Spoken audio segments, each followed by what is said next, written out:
증인이 되어 증언합니다 라는 제목으로 주의 말씀 함께 나누겠습니다. 법정에서 이 증인이라고 하는 것은 내가 직접 들었고 내가 직접 본 사실을 진술함으로 인해서 정확한 기준을 세워주는 것이 증인의 역할입니다. 증인의 영향력은 대단합니다. 이런저런 소문에 의해서 진행됐던 법정이라도 증인이 나타나서 나는 이렇게 봤습니다, 분명히 내가 들었습니다라고 할 때 그 재판은 엄청난 영향을 갖는 것입니다. 하나님은 당신이 이 땅에 행하신 일들에 대해서 수많은 사람 곳곳에 증인으로 세워놓으셨습니다. 네가 봤지, 네가 들었지, 네가 경험했지. 그리고 주님은 그 세우신 사람들을 증인으로 세우셔서 하나님의 하신 일들을 이 땅에 알려지게 원하셨고, 하나님이 행하신 일이 이 땅에 정착돼서 뜻이 하늘에 있는 것처럼 땅에서 이루어지기를 원했고, 하나님 나라 땅에 세워지고 그 나라가 확장되기를 원하셨던 것입니다.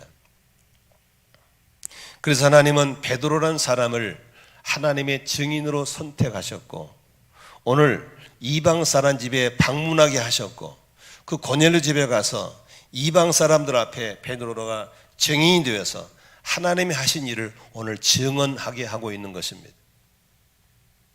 그러므로 증인은 거짓말로 증인하면 안 됩니다.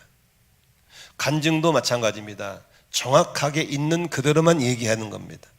더도 덜도 말고. 그런데 없는 말을 있는 것처럼 꾸미는 거짓 증언 안 됩니다. 분명히 보았는데도 들었는데도 안 봤다고 안 들었다고 해도 안 되는 겁니다. 증인은 있는 그대로만 얘기하면 되는 겁니다. 베드로를 증인으로 삼으신 하나님께서, 여러분 잘 들으세요, 여기 여러분들을 하나님이 증인으로 세웠다는 사실을 잊어서는 안 될 줄로 믿습니다. 우리는 삶 속에서 나를 구원하신 하나님, 나를 치료하신 하나님, 나를 세우시고 회복하신 하나님이 정확한 때에 여러분을 증인으로 쓰시고 싶어 하시는 겁니다. 그럼 오늘 베드로가 고넬료한테 가서 뭘 증언했는지 들어보면서 함께 은혜를 나누시고, 여러분들은 삶 속에서 또한 무엇을 증언으로 살아야 될 것인지 한번 돌아보는 시간 가지면서 함께 주의 마음 나누고 싶습니다. 힘드시니까 아멘 도지 마시고 그냥 고개나 끄덕끄덕 반응 주시면 저는 그거 먹고 하겠습니다. 아멘이시죠? 찬송가도 힘드는데 그냥 고개나 끄덕끄덕 해주시고 눈이나 맞춰주면 좋겠습니다. 베드로는 제일 먼저 거기 가서 뭘 증언합니까? 34, 35절을 한번 함께 읽도록 하겠습니다. 시작. 베드로가 입을 열어 말하였다. 나는 참으로 하나님께서는 사람을 외모로 가리지 아니하시는 분이시고, 하나님을 두려워하며 의를 향하는 사람은 그가 어느 민족에 속해 있든지 다 받아주신다는 것을 깨달았습니다. 아멘이시죠? 베드로는 유대인입니다. 유대인으로서 베드로는 어떤 선의가 있었냐면, 하나님은 우리 민족만 구원하셨어. 우리만 선민이야. 유대인이 아닌 너희들은 다 개들이야. 한마디로 개 취급했습니다. 사마리아 사람 다 개 취급했어요. 우리만 선민이야. 우리만 하나님 받아주셨어가 그가 갖고 있는 것이었어요. 복음도 우리만, 구원도 우리만, 성경 말씀도 우리만. 그런데 그가 하나님이 찾아오시고 성령과 말씀으로 통해서 깨닫게 된 것은 우리만이 아니고 바로 하나님을 경외하는 사람이라면, 하나님을 두려워하는 사람이라면, 정의를 사랑하는 사람이라면 다 받아준다는 사실을 깨달았다는 겁니다. 이게 증인이죠. 아멘이시죠? 오늘날 우리들 속에, 우리는 몇 대째 믿는 집이니까 자동 구원이야, 너 땡큐입니다. 우리는 이렇게 집안이 지저분한 집안이니까 나 같은 것도 구원받아 있을까? 그런 두려움. 누가 그렇게 말했습니까? 사탄이가 속인 것이죠. 우리는 지금 외모 지상주의에 살고 있습니다. 노래를 잘 부르는 게 가수인데 노래만 잘 부르는 안 되면 쭉 빠져야 됩니다. 실력이 있으면 회사 들어간 거 안 됩니다. 이제는 하드캐스도 좋아야 됩니다. 그러다 보니까 기가 막히게 성형수술을 해야 되고 높은 구두를 신고 다녀야만 하고 눈을 까 뒤집어야 되고 참 별일이 다 생깁니다. 얼마 전에는 몸에 지방 빼고 하다가 여자가 수술하다가 신문 보셨지? 며칠 전입니다. 마취를 했는데 안 깨나. 지금 석 달 넘었대. 아직 지금까지 주무시고 있어. 어떻게? 어떤 여자는 또 부모가 물려준 눈이 마음에 안 들다고 쌍꺼풀 수술하다가 너무 많이 쬐어. 너무 많이 쬐져가지고 안 갚혀. 그러니까 밤에도 눈을 뜨고 자야 되니까 얼마나 힘들어. 평생을. 눈이 자꾸 말라. 자꾸 또 눈에 그 수분을 공급해야 돼요. 얼마나 힘들겠어요. 그래가지고 한쪽 눈은 이 가지로 덮고 잔대요. 누가 그렇게 만들었어요? 그 오션지 더 올라가려고 높은 신을 신고다가 뒤뚱뚱거려서 발 다 다치고 너무나 많다. 난 여자들 보면 불쌍해. 요새는 남자들도 메이크업 한다 해가지고 별 상품이 다 나오고 남자들도 별짓 다 하고 다닙니다. 저는 참 예수 믿고 나서 이 좋으신 하나님 믿고 나서 하나님은 사람은 외모를 보지만 하나님 마음의 중심을 오신다는 이 말에 은혜 받고 나는 얼마나 자유한지 모르겠습니다. 저는 쌍꺼풀 수술도 안 했고 메이크업도 안 하고 저는 선크림도 잘 안 바릅니다. 그냥 자신 있습니다. 내 안에 하나님이 나를 받아주시고 너는 내 아들이라고 너는 내 종이라고 인정하는데 누가 뭐 하겠어요? 나는 우리 성도들이 그런 자유함에서 있기를 주의 이름으로 축원합니다. 아멘. 제가 그런 말을 했어요. 하늘에서 눈송이가 막 쏟아지잖아요. 근데 우리가 보면 다 똑같은 눈 같지만 눈송이 하나하나가 다 다르대 모양이.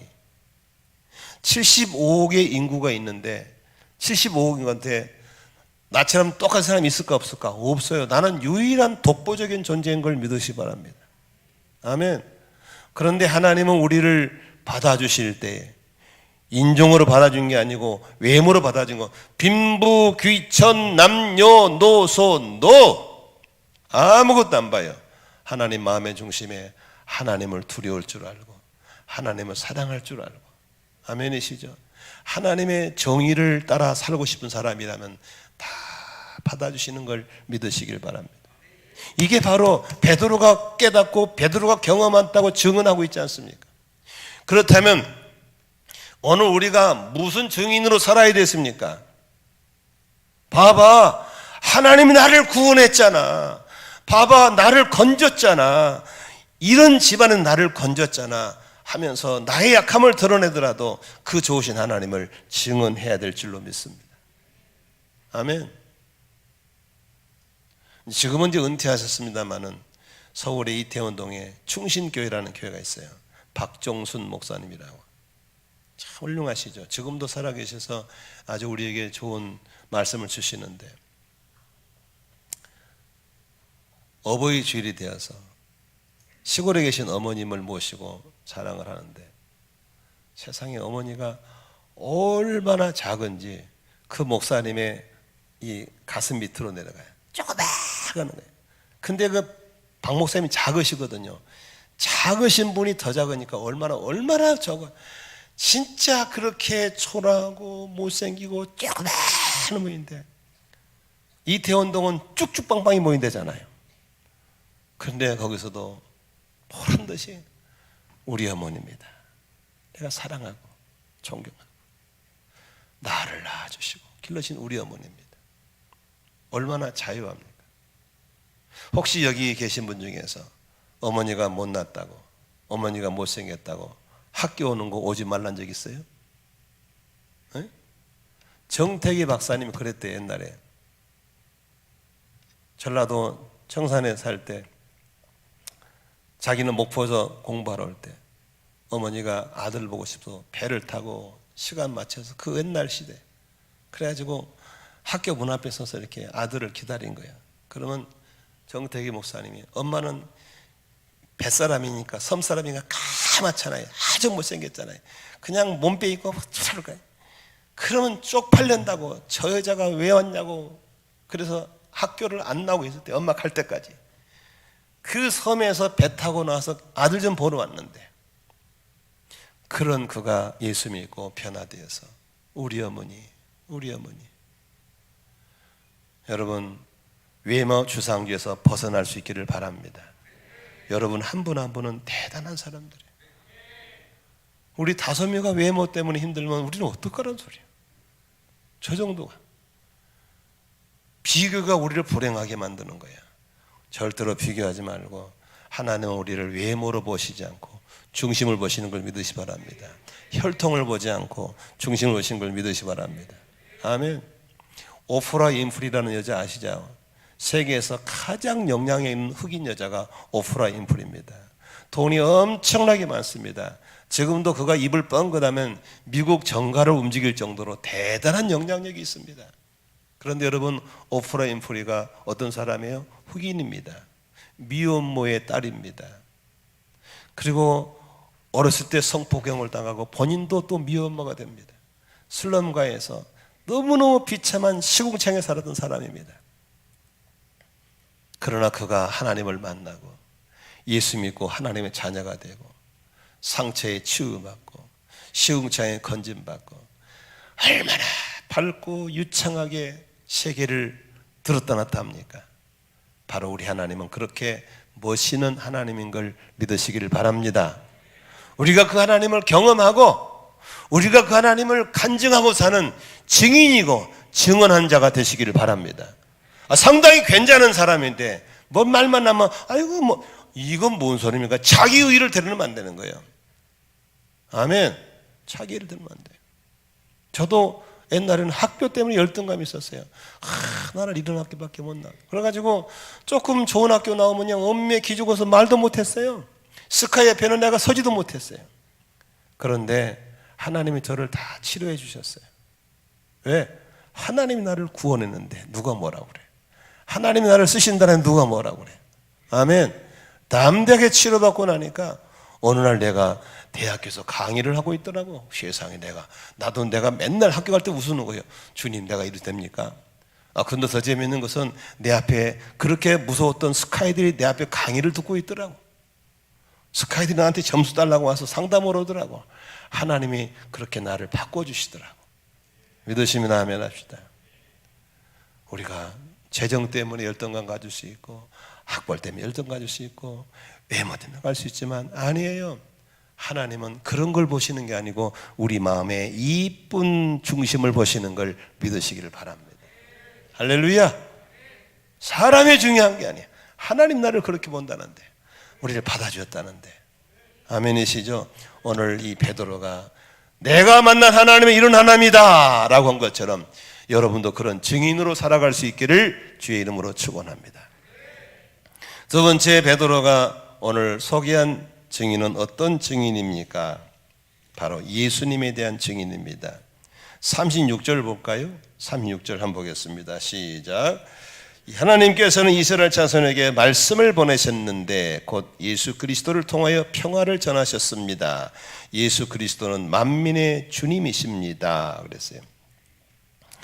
예수님을 베드로는 처음에는 잘 몰랐어요. 여러분 성경에 보면요, 베드로가 예수를 주라고 한 적도 없어요. 라삐오 그래요. 다시 말하면 그냥 선생님이야. 그리고 어떤 앞으로 상당히 장래성 있는 선생님을 따라다니는 사람이 베드로였어요. 어느 날 예수를 알게 된 거죠. 그러니까 예수를 가이사랴 빌립보에서 주는 그리스도라고 고백할 때 칭찬 듣잖아요. 그때 베드로가 잘한 게 아니에요. 예수님 말씀은 네가 그렇게 알게 된 건 하나님께서 알게 한 거라고 그랬어요. 아멘이시죠? 베드로는 예수가 누군지 몰랐어요. 틀리게 알았어요. 그런데 성령님이 베드로가 예수가 누군가를 알게 해줬어요. 그래서 이제 베드로가 만난 예수를 지금 소개하는 거예요. 들어보세요. 예수는 어떤 분이냐? 오늘 36절을 보니까 보세요. 요한복음 1장 얘기하고 있는 거예요.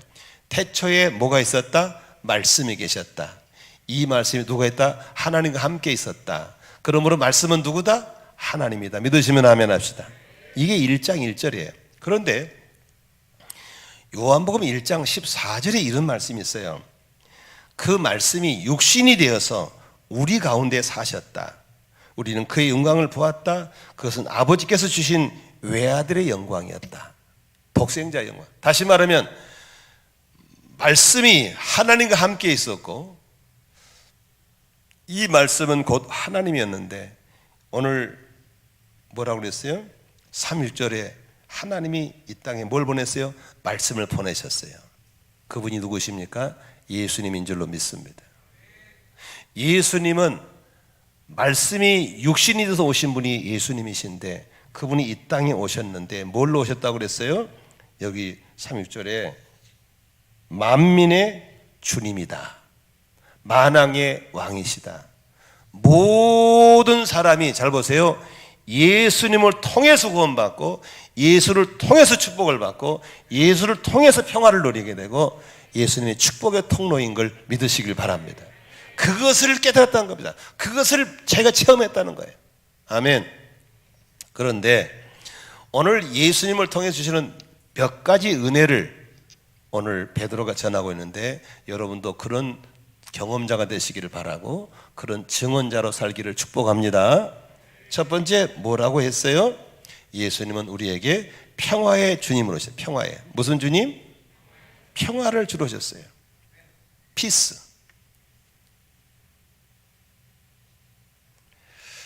우리가 생명의 삶을 거의 다 하셨죠. 그죠? 또 앞으로 하실 분도 있지만 이제 가을에는 생명의 삶을 열 건데 다양한 법을 열 겁니다. 오셔서 꼭 들으시고 여러 과목은 안 열을 거니까 가능한 좀 들어오셔서 들으면 좋겠어요. 생명의 삶에서 제일 중요한 게 신앙생활에 제일 중요한 게 뭐라고 그랬죠? 관계라 그랬죠. 행복의 제일 중요한 요소가 뭐예요? 관계라 그랬죠. 그래서 관계가 막히면 불통이 되고 불통이 오면 고통이 온다고 그랬죠. 그렇죠. 관계가 회복되는 소통이 오면 행복이 온다고 그랬죠. 축복이 온다고 그랬죠. 그런데 많은 사람들이 죄를 짓고 살면서 하나님과 사이가 꽉 막혔어요. 불통이 됐어요.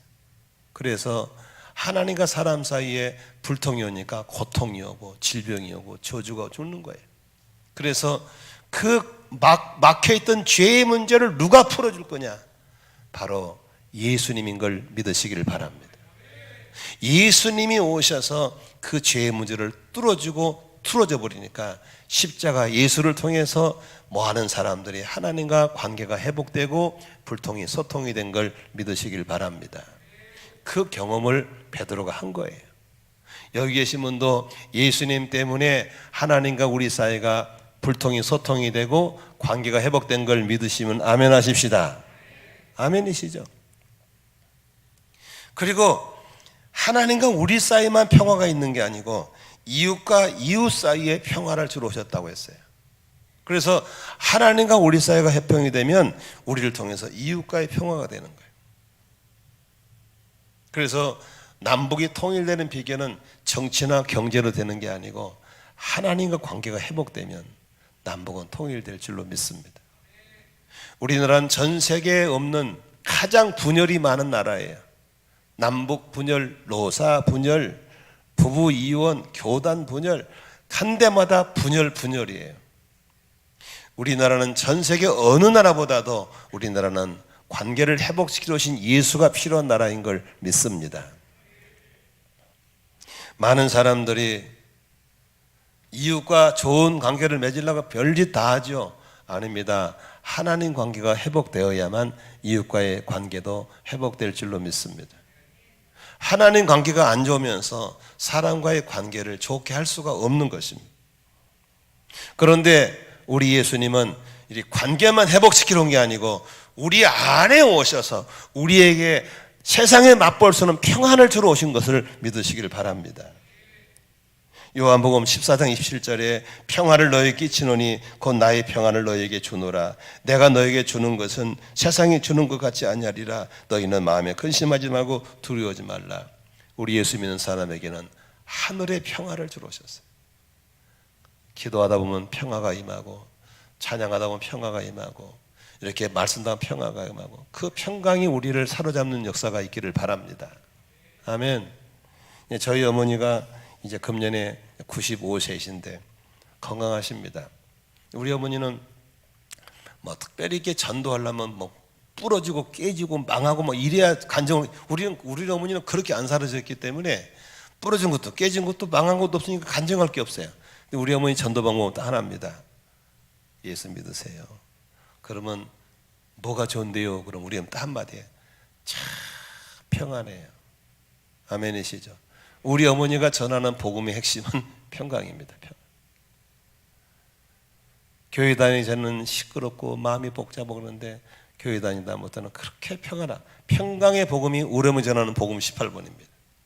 나는 여러분들이 그런 평강을 누릴 수 있기를 바라고, 그 평강이 여러분의 복음 전도의 증인이 되시기를 주의 이름으로 축원합니다. 아멘. 바로 만왕의 왕으로 오신 예수님이 우리에게 그분을 통해서 관계 회복의 평안, 하나님과의 이웃과의 평화를 주러 오신 걸 믿으시기를 바랍니다. 두 번째, 38절에 보니까 유명한 구절이죠. 38절에 뭐라고 합니까? 같이 읽까요? 시작. 하나님께서 나사렛 예수에게 성령과 능력을 부어주셨습니다. 이 예수는 두루 다니면서 선한 일을 행하시고 마귀에 얽매인 사람을 모두 고쳐주셨습니다. 그것은 하나님께서 그와 함께 계셨기 때문입니다. 육신으로 오신 예수님을 통해서 하나님이 하신 일은 뭡니까? 선한 일을 많이 하시고 마귀에게 눌린 사람을 고쳐주시고 그런 일을 많이 하셨어요. 그런데 여기서 주목할 것은 육신으로 오신 예수님에게 선한 일을 하시고 마귀의 일을 멸하게 하기 전에 뭘 주셨어요? 하나님의 성령의 능력을 그분에게 부어주신 줄로 믿습니다.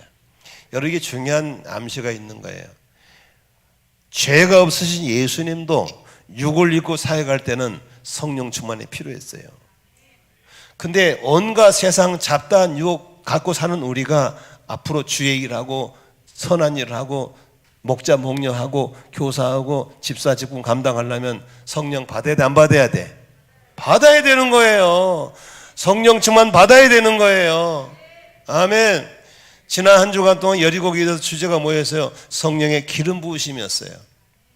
그런데 재미있는 것은 지금 대부분의 우리 기독교인들이 안타까운 것은 계기판이 고장나 버렸어.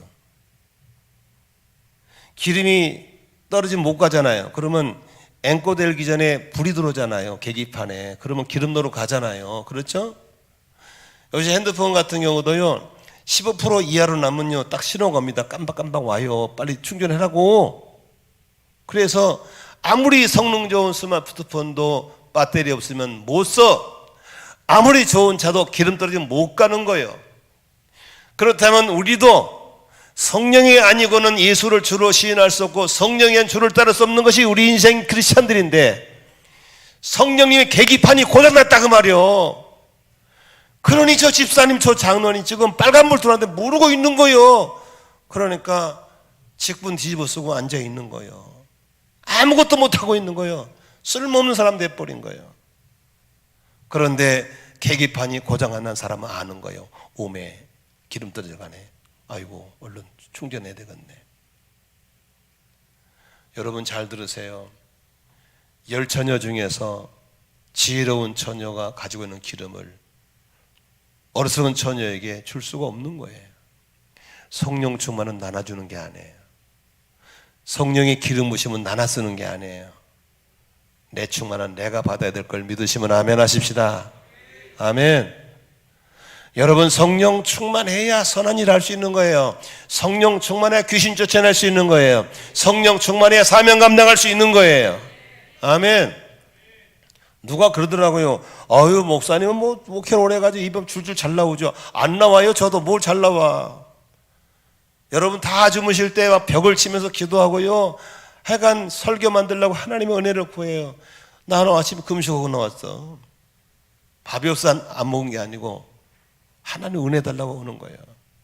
여러분 성령의 충만을 받으시기를 바랍니다. 예수님은 성령 충만 받으셔서 선한 일 하시고 구제하시고 가난한 이웃이 되시고. 할렐루야. 나는 우리 목자 목님들 존경스러운 건 어떻게 그렇게도 기도 안 하시고 이 일을 감당하시니 5년째. 너무 존경스러워. 나는 몰래 기도한 줄을 믿고 있어요. 그러나 중요한 것은 기아에 몰래 기도만 같이 기도해야 더 썸파고 있는 걸 믿으시 바랍니다. 시너지는 합해야 되는 거예요. 장작불은 합해야 타는 거예요. 아멘. 같이 기도하는 거예요.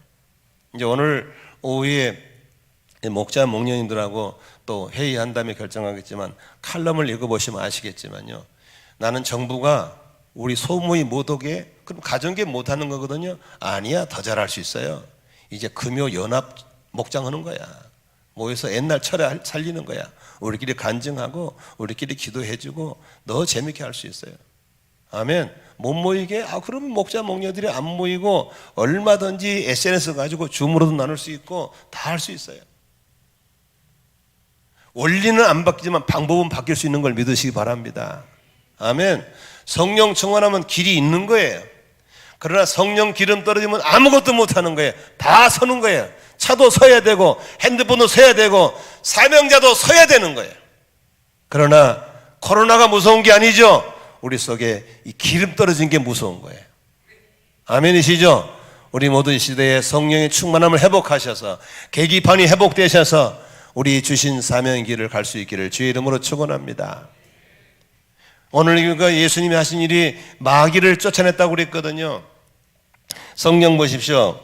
마귀에게 억눌린 사람이란, 억눌린 사람, 마귀에게 붙잡힌 사람, 이게 뭔 소리예요? 마귀에게 지배를 당한 사람이에요. 술 중독자, 술에 지배받은 사람이에요. 담배 중독자, 니코틴에 지배당한 사람이에요. 성 중독자, 섹스월에 중독 지배당한 사람이에요. 그런데 지배당해는 내가 잡히는 나와야 못 나와요. 못 나오는 거예요. 이제 못 나와. 바로 능력인 사람이 도와줄 때 나올 수 있는 걸 믿으시길 바랍니다. 영어 중에서 말입니다. 감기라는 거, 감기 걸리죠? 감기를 영어로 캐치 콜드라고 그래요. 콜드란 말 아시? 춥다는 게 콜드잖아요. 캐치가 뭐예요? 잡히는 거거든요. 추위에 잡히는 게 감기예요. 잡혀서 추위가 안 나주는 거예요. 어떻게 나올 수 있어요? 추위를 쫓아낼 수 있는 체력을 길러내면 나올 줄로 믿습니다.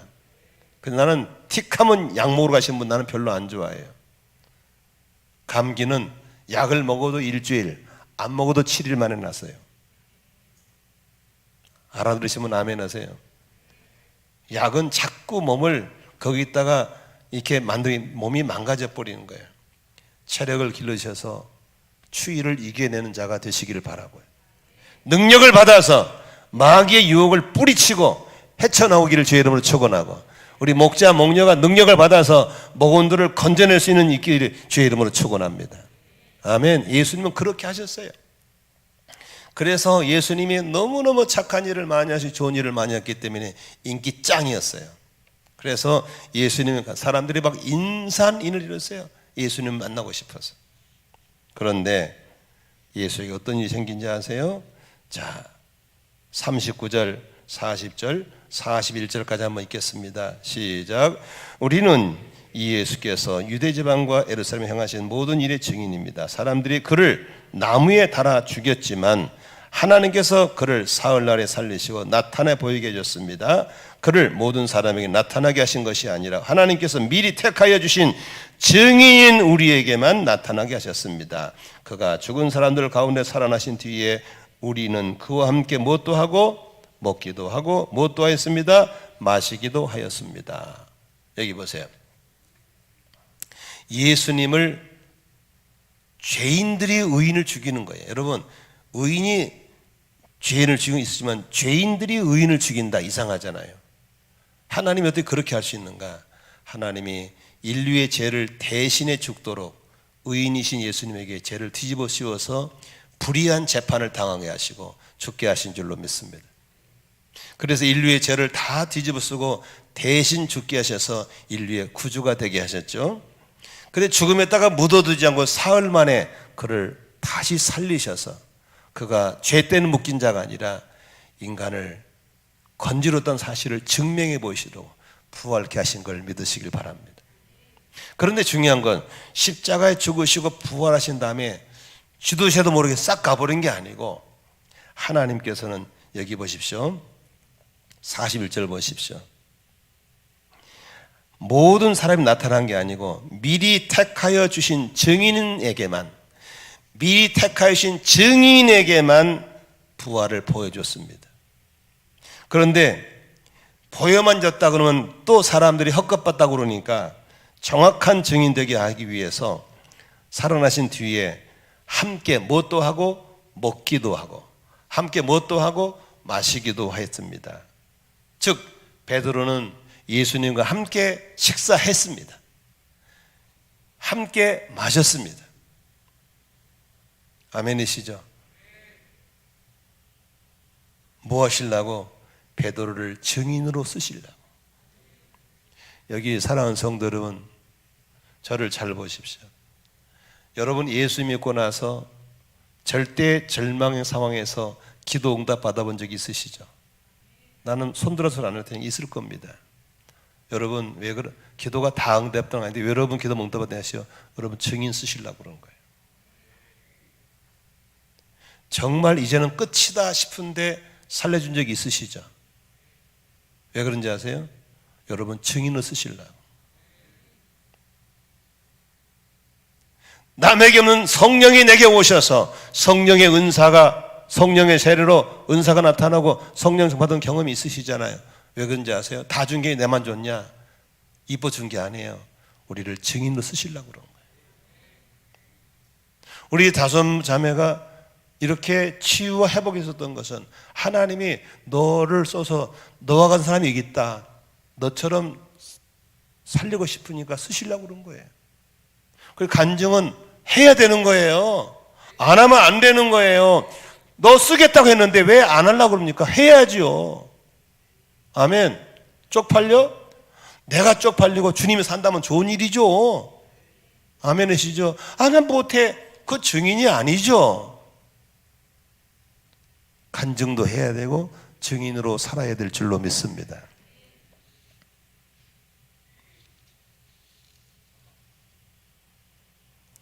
오늘 베드로는 십자가의 증인, 부활의 증인이었어요. 나는 그분이 어떻게 사는 걸 봤어. 착한 일 했어. 좋은 일 많이 했어. 근데 억울하게 죽어버렸어. 하나님은 근데 그분을 살리셨어. 내가 죽은 것도 봤고 살아난 것도 봤고 부활했다는 걸 같이 먹고만 반히 봤어. 그것을 숨기지 않고 얘기하는 거예요. 여러분 당시에 그런 얘기하면 잡혀가요. 그런 얘기하면요 핍박받아요. 그런 얘기하면요 그냥 아주 무시당해요. 왜? 신흥 종교니까. 그런데도 그는 보았던 것, 들었던 것, 만졌던 걸 얘기하는 거예요. 불이익이 찾아와도. 여러분 그건 불이익 이익을 따질 일이 아니에요. 하나님이 그렇게 증인으로 부르신 걸 믿으시기 바랍니다.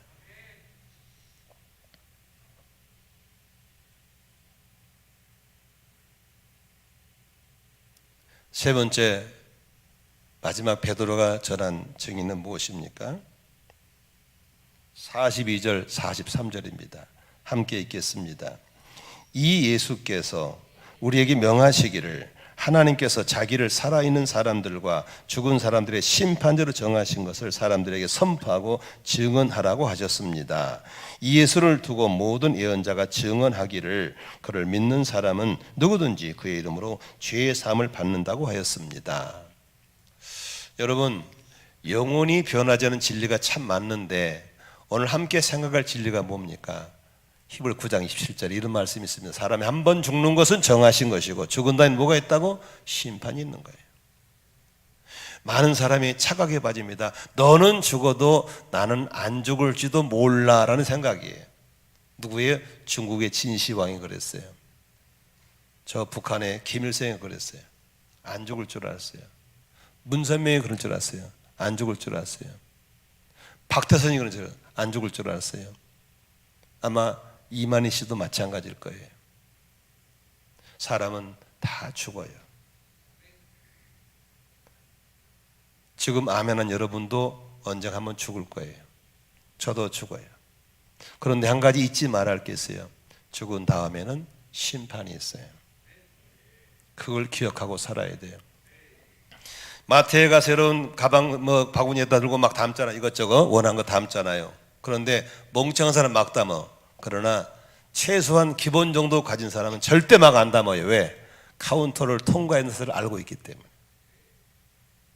이 땅의 인생을 막 살지 않기를 주의 이름으로 축원합니다. 왜? 카운터가 있기 때문에 그렇습니다. 어쩌면은 진짜 멍청한 사람 말아. 막 살아요. 막 살아. 그러나 잘 보세요. 세상의 법정은 살아있는 사람만 재판해요. 그러니까 이렇게 어림생은 죽어버린 거예요. 자살해버린 거예요. 자살과 동시에 공소권 없음이에요. 그러나 하나님의 심판은 아니에요.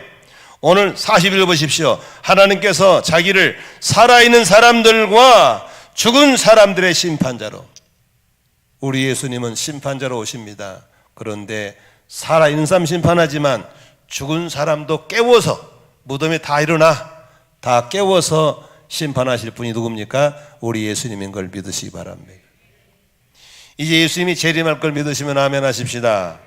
예수님의 재림은 두 가지로 오십니다. 구원받은 사람에게는 데리러 오시는 신랑으로 오시지만 안 믿는 사람들은 심판주로 온다는 사실을 잊지 않기를 바랍니다. 아멘. 그럼 어떻게 심판을 면함받을 수 있을까요? 요한복음 5장 24절에 대답했습니다. 내가 진실로 진실로 너희 이르노니 누구든지 내 말을 듣고 나를 믿는 사람들은 영생을 얻었고 심판에 이르지 아니하고 사망의 생명으로 옮겼느니라. 할렐루야. 예수 믿고 구원받기를 바랍니다. 그럼 하나님이 심판을 면함받게 해주시고 사망에서 생명으로 지옥의 천국으로 옮겨줄 줄로 믿습니다. 예수 믿기를 원하시면 아멘 하십시다. 오늘 43절에 재밌게 얘기했습니다. 누구든지입니다. 누구든지 예수를 믿으면 죄 사함 받고 구원 받습니다. 여기서 믿는다는 게 뭡니까? 요한복음 1장 12절에 영접하는 사람 곧 그 이름을 믿는 사람들에게는 하나님의 자녀가 되는 권세를 준다고 했습니다. 믿음과 영접은 니꼬로입니다. 아멘. 예수 믿는 사람들은 예수를 영접한 사람이에요. 그러면 어떻게 영접합니까? 사람이 마음에 믿어 의에 이르고 입으로 시인함으로 구원을 받게 될 줄로 믿습니다. 어제도 우리 교회 결혼식이 두 건이 있었습니다. 우리 아내는 서울로 가고 나는 안산으로 갔다 왔습니다. 그런데 결혼식에서 뭐 해요? 바로 고백입니다. 신랑으로 맞이하겠느냐? 신부로 맞이하겠느냐? 예라고 고백할 때 성사가 되는 겁니다. 마음에 믿었다면 입으로 믿는다고 고백할 때 구원을 받는 겁니다. 예수님이 나의 주님을 고백하는 거 한번 해볼까요? 여러분이 하나님의 죄인인 걸 인정하시면 아멘 하십시다. 죄 때문에 멸망받아야 되고 심판받아야 되고 영원히 지옥 갈 걸 알고 계시면 아멘 하십시다. 그런데 예수님께서 나를 사랑하시고 나 때문에 죽으시고 십자가에 죽으시고 죄값을 다 청산하시고 부활하심으로 나의 주가 되고 만왕의 왕 되신 걸 믿으시면 아멘 하십시다. 하나님께서 혈통을 보지 않고 외모를 보지 않고 족보를 보지 않고 빈부 귀천 남녀노소를 보지 않고 그분을 두려워하고 그분을 경외함으로 찾아가면 받아주시는 걸 믿으시면 아멘 하십시다. 그 은혜로 내가 예수를 주로 고백하고 구원받은 걸 믿으시면 아멘. 증인으로 사셔야 되는 겁니다. 증인으로. 짤막한 얘기 드리고 마치겠습니다. 우리나라의 말입니다. 판사 중에서 호통 판사라는 별명을 가진 천종호라는 판사님이 계십니다. 이분은 가정법원에서 주로 청소년 범죄 사건을 많이 다루시면서 그 철다 써 있는 부모들을 향해서 호통을 치는, 자기 똑바로 키울 호통을 치는 데서 나오는 호통 판사라는 별명이 붙으신 분인데 오랫동안 청소년들 범죄를 고치려고 노력하시다가 최근에 정부에서 일반 법원으로 옮기셨습니다. 저는 그 사람이 신앙인 줄은 몰랐습니다. 그러나 그렇게 아이들을 사랑하고 청소년들을 고치려고 애쓰는 것이 너무 좋아서 늘 그분을 관심 있게 봤었습니다. 그런데 우연히 국민을 보니까 그분이 기독교인이더구만요. 그분이 짧은 간증 속에서 마지막에 내 마음을 울린 게 있었어요. 판사님은 어떤 성경을 참 좋아합니까? 라는 기자의 질문 앞에 서슴없이 저는 로마서 12장을 좋아합니다. 로마 12장. 너희는 이 세대를 본받지 말고 마음을 새롭게 해서 하나님의 선하시고 기뻐하시고 온전히 무엇인지 분별하라. 지금은 유물론의 세상에 빠져가지고 신작은 비신작은 전부 다 눈에 보이는 것이 다 미쳐 있어요. 더 많이 모아야 되고 많이 가져야 되고 좋은 거 사야 되고 막 지지고 볶고 전부 다 빠져 있는 거예요. 그런데 그분은 하는 말이 우리는 하나님의 자녀인데 저 하늘에 엄청난 보화가 내 건데 이 땅에 잠시 살다가 올라가 다 누릴 건데 뭘 여기서 그렇게 살 필요가 뭐가 있냐. 부르심을 따라 살아야죠. 부르심을 따라 살아야죠. 나는 어떻게 저렇게 모시는 판사가 우리나라가 있냐. 부르심을 따라 살아야죠. 여러분, 교회가 어떤 곳입니까? 예수 믿고 구원받은 사람들이 모인 게 교회인 걸 믿습니까? 그렇다면 예수 믿고 구원받은 증인이거든. 증인들의 모임이 교회거든요. 증인들의 모임이 교회거든요. 우리가 예수님을 증언해야 될 줄 믿습니다. 하나님의 사랑을 증언해야 될 줄로 믿습니다. 어떻게 증언합니까? 나팔 불고 다니고 마이크도 해야 되나? 아니에요. 우리가 그 판사님처럼 세대를 본받지 말고 시대를 분별하고 나의 길을 가는 겁니다. 나의 길을. 어떤 분이 카톡에서 참 마음에 와닿는 구절이 있더라고. 생존에서 부르심으로. 먹고 사는 곳에서 나오셔서 이제 그건 하나님께 맡기시고 부르심을 따라 살아갈 수 있기를 바랍니다. 우리가 뭘 먹을까, 뭘 입을까, 뭘 마실까는 그건 하나님이 알고 계십니다. 우리는 부르심 따라 가는 게 중요한 것이지 뭘 먹을 거기에 매 있으면 안 되는 것을 믿으시기 바랍니다. 소명 따라 가시기 바랍니다. 그건 뭐죠? 예수 믿는 사람이 하나님은 이런 분이야, 예수님은 이런 분이야, 앞으로 이렇게 될 거야를 삶으로 보여주고 때로는 입으로 증거하고 살아가는 우리의 삶이 바로 먼저 그 나라와 그의 의를 구하는 삶인 것을 믿으시기를 바랍니다. 아멘. 그리하면 하나님께서 여러분에게 다 알고 계세요. 너 어려운지 알고 있고 필요한 것도 알고 다 주실 줄로 믿습니다. 아멘. 이 순서가 바뀌면 타락한 증인이 되는 것이고 순서가 회복되면 이제 우리는 하나님의 증인의 공동체로 살아갈 수 있는 거예요. 이 수준 높은 얘기를 알아들으시면 아멘 해보세요. 힘드시면 고개를 끄덕끄덕 하시고. 하나님 우리를 증인으로 삼으신 거예요. 증인으로 부르신 거예요. 베드로가 그렇게 고넬료가 증언한 것처럼 우리도 삶 속에 그렇게 증인으로 가서 증언하며 살 수 있기를 주의 이름으로 축원합니다. 반드시 하나님이 여러분을 책임질 겁니다. 채워줄 겁니다. 인도하실 것입니다. 보호하실 걸 믿으십시오. 아멘. 우리 그렇게 살아갈 수 있기를 주의 이름으로 축원합니다. 기도하겠습니다.